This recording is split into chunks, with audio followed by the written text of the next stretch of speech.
Hello, what is up everyone? It is I am the one and only Sonic the Hedgehog here, and I am back for some more yet again for the likes of the Maxi Toys videos. Ladies and gentlemen, welcome back for some more of Let's Play of Mario Party 3, and oh boy, we're going to be playing as the princess herself, which is Princess Peach. So anyways, welcome back to more Let's Play of Mario Party 3 for the Nintendo 64. So yesterday, we have managed to have ourselves a very short game of Pipe Squeak, and overall that's actually something else. And today, we're going to be hit on to the 4th Duel Board, which appears to be Blowhard. And this particular board's gimmick is pretty interesting to say the least, even though we'll point it out whenever we're able to dive right in. So as you can see, obviously I'm going to be playing as Princess Peach, because unlike in Mario Party 1 and Mario Party 2 Let's Plays, we haven't exactly selected Princess Peach the whole way through, even though, mind you, that this might actually be the only time I'm going to be playing as her for the sake of the N64 trilogy of Mario Party games. So, yeah, Peach's companion is obviously Toad, so he only has like one attack and one heart piece, so yeah, this might be pretty self-explanatory board, but the main emphasis on this board is the Blowhard itself. And then basically every time whenever you interact with that particular familiar toy-looking toad thingy, whatever you want to call this, basically every time whenever you get onto the actual fan, or in this case Blowhard, the actual partners will shuffle around.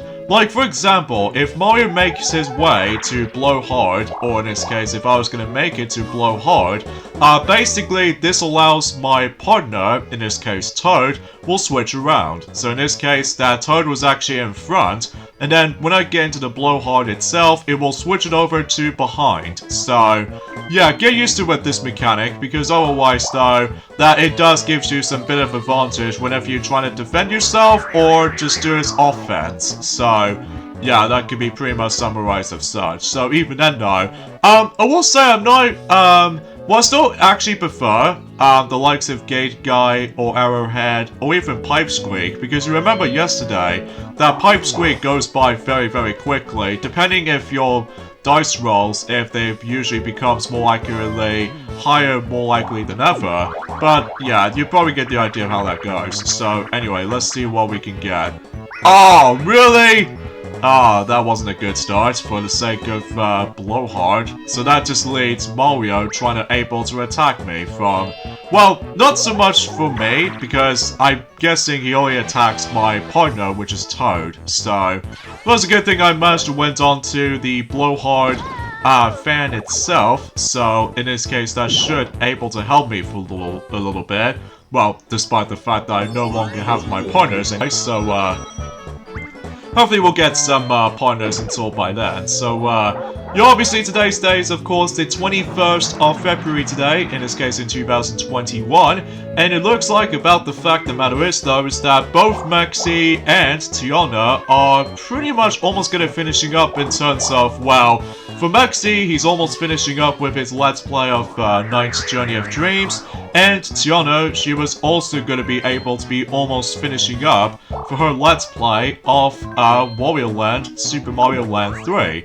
And once those Let's Plays are finished and over and done with, in addition to Mario Party 3 at some point at the beginning of next month, which is March, and hopefully we should probably do some another set of Let's Plays, including one redo Let's Play, and another one which is a brand new Let's Play due to the celebration for the release of a new Pokemon Snap for the Switch. So even then though, that should be pretty exciting. So, talking of which though actually, is the fact that tomorrow, we might able to actually hear some more Pokemon news, thanks to the forms of the 25th anniversary of the Pokemon franchise, which I'm actually really looking forward to see how that's going to bring us something new to the table, or even in this case, we're able to hear something new from the likes of more infos on, you know, new Pokemon Snap info, as well as the long-awaited, rumored Pokemon Diamond and Pearl remakes for the Nintendo Switch, and hopefully it should be exciting. So even then though, I can't wait to see how that's going to turn out.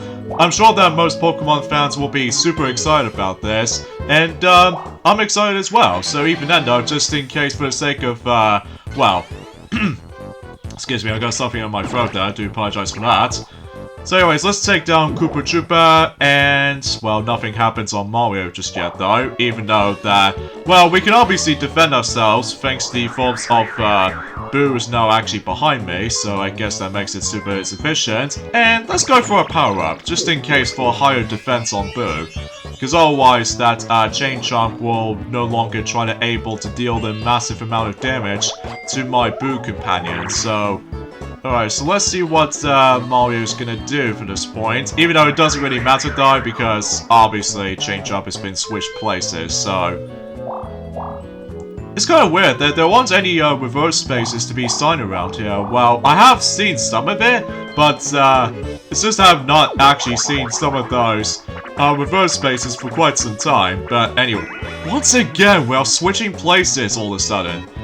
Ah, jeez, here we go again. But thankfully, I can able to actually make my way to my blue corner, so I can able to actually be safe. And plus, I need to add more coins to the table on my coin status, even though despite the fact that my Boo is no longer power-upped, thanks to the forms of that particular starting location, so that's fine by me. And also, we got ourselves Sniffit.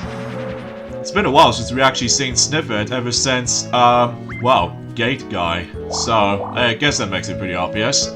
I suppose, no matter what though, I might try to go down there, just in case if there's gonna be some, situations where I'm gonna have to let Boo, or actually, that actually not gonna help me at all, well, at least despite the fact that we're able to do a minigame nonetheless, which, even though, despite the fact that in the previous episode, basically, we haven't played a single minigame in Pipe Squeak, due to the forms of the, you know, the dice roll involved, so... Anyway, Bowser Toss. I don't know exactly how this minigame's gonna get twice as difficult, but I'm gonna have to keep on doing a lot of button mashing involved. Hopefully I can get a new record, if possible, and if not, then we'll have to save that until at some point in the extras video or something. So yeah, I did that pretty okay. So, another thing they actually did announce, but I'm presuming that Maxi has already mentioned about this, about the fact that, well, Fall Guys Ultimate Knockout is now coming to the Nintendo Switch at some point this summer. In addition to the Nintendo Switch version is going to come out, not only that, but the Xbox versions is also coming as well. Mainly with, like, Xbox One version, as well as Xbox Series X/Series S. So yeah, that's quite a multiple versions is about to come out during the exact same time. So we don't know exactly when though, just because it only did stated that it's gonna due out in summer, specifically either June, July, or August this year. So it could be potentially when, if we're able to decide to do Mario Party 5 during the actual summer season, so after we're done with Mario Party 4 as it is. So it's kind of a shame that there is no new Mario Party announced so far anyway though, which is kind of sad honestly, but even then though, it's still in development though, so don't worry. So even then though, once we get all these Mario Party games to catch up for the redo Let's Plays, thanks to the improvement of the quality for the capture card recording, I should be able to actually just to be excited for the next new Mario Party if they manage to fix a lot of issues, mainly with like, well, the online play, and also it needs more boards, and to top it all off, that it does need some bit of a balancing issues, or some bit of balanced gameplay stuff, mainly with like, in Super Mario Party, it does manage to introduce some sort of like a broken ally system sometimes, like usually relatively speaking, it can be sometimes feels a bit unbalanced sometimes.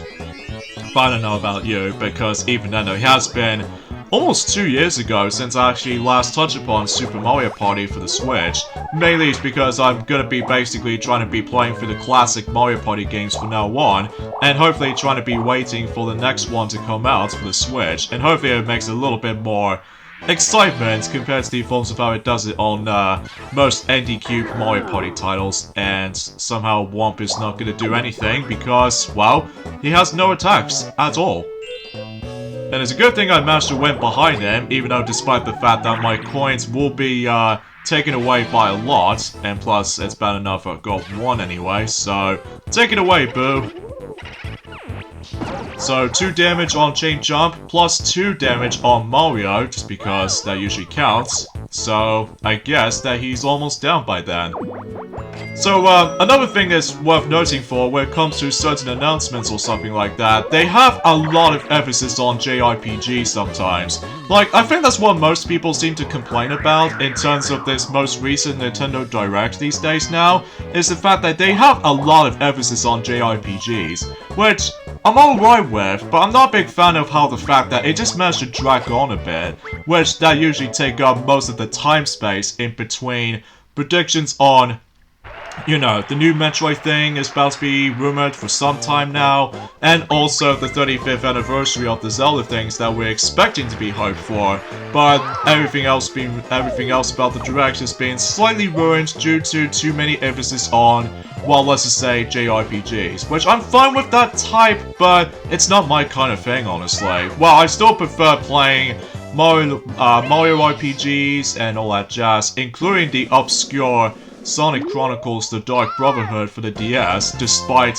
that game is like, okay, but not the best RPG for Sonic's attempt for, mainly with, like, bad soundtrack, as well as the very, very tedious touchscreen, you know, the minigame PAL games as far as I'm aware, and of course the presentation is ugly, so, yeah, that could be pretty much summed up as much.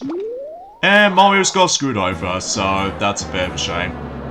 And another thing is worth noting for as well is the fact that a lot of people seem to complain about the forms of that next Super Smash Bros. Character has been revealed just recently, even though it's about to due out on next month.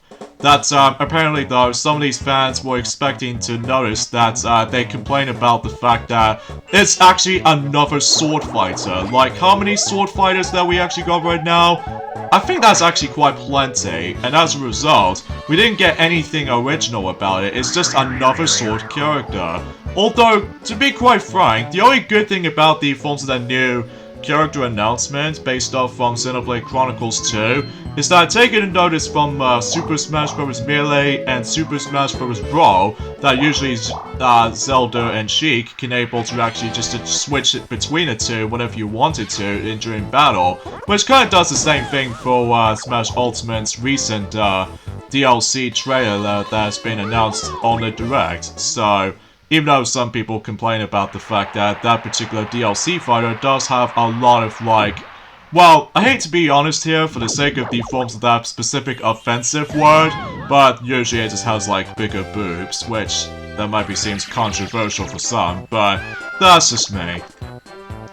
And as you can see, I didn't manage to win the Blowhard, because I actually managed to take the alternative pathway, because otherwise, if I was gonna go behind him, for Mario anyway, in addition with Womp, it will not finish Mario off completely, so I have to go the other way, so I can able to actually finish Mario off from, you know, the actual power-up, you know, the Sniffet, so, yeah, pretty swell, I have to say.